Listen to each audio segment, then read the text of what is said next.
तो बड़ी खबर आ रही है भारत अमेरिका तनाव को लेकर, जहां पर डोनाल्ड ट्रंप ने भारत को लेकर बड़ा बयान दिया है। पहली बार डोनाल्ड ट्रंप ने कहा है कि हमने भारत को खो दिया है। तो ये बड़ा बयान डोनाल्ड ट्रंप का, जब लगातार वो भारत पर टैरिफ लगा रहे थे, जिसके बाद भारत ने चीन और रूस का रुख और जोरदार तरीके से किया। तो अब इस पर अमेरिका के राष्ट्रपति ने शायद पहली बार अपनी गलती को मान लिया है। Social media platform truth social पर उन्होंने एक तस्वीर को पोस्ट किया है। इस तस्वीर के साथ उन्होंने एक संदेश लिखा है। तस्वीर में आपको भारत के प्रधानमंत्री नरेंद्र मोदी, चीन के राष्ट्रपति शी जिनपिंग और रूस के राष्ट्रपति पुतिन नजर आ रहे हैं। इस तस्वीर को डोनाल्ड ट्रंप यानी कि अमेरिका के राष्ट्रपति ने पोस्ट करते हुए अपना संदेश पहली बार दिया है।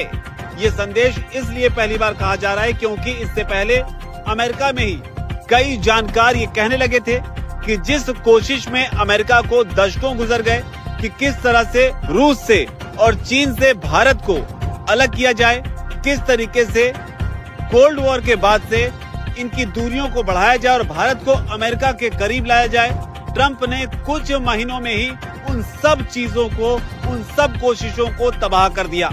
लेकिन अब पहली बार डोनाल्ड ट्रंप ने भी इस बात को स्वीकार कर लिया है। उन्होंने पोस्ट में लिखा है, ऐसा लगता है मानो अमेरिका ने भारत और रूस दोनों को चीन के पाले में खो दिया है।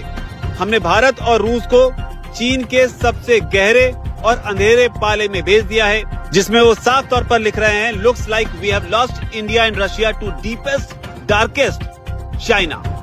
तो कड़े शब्दों का इस्तेमाल यहाँ पर उन्होंने किया है, जिससे उनके दर्द को यहाँ पर समझा जा सकता है। डीपेस्ट और डार्केस्ट यानी कि बिल्कुल गहराइयों में और बिल्कुल अंधेरे में चीन के पास जो है वो रूस और भारत को उन्होंने यानी अमेरिका ने खो दिया है। साथ ही वो ये भी लिखते हैं, may they have a long and prosperous future together.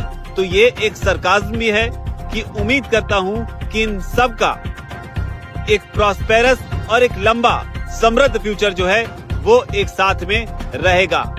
तो ये बयान ट्रंप का, जिसे अब ट्रंप की हताशा के तौर पर भी देखा जा रहा है, क्योंकि इससे पहले रूस की ओर से ये बयान दिया गया था, जिसमें साफ तौर पर ये कहा गया था कि 1.5 बिलियन आबादी वाले भारत को, अगर आप उसके इतिहास को देखेंगे, जिस तरह का संघर्ष उसने किया है, उसे देखते हुए आज जिस तरह की आर्थिक शक्ति है चीन और भारत, इनके खिलाफ किसी भी तरह का सैंक्शन वाला रवैया लगाना जो है वो आपको ही नुकसान पहुंचा सकता है। तो इस तरह की बात पुतिन की ओर से चीन की सरजमी से कही गई थी।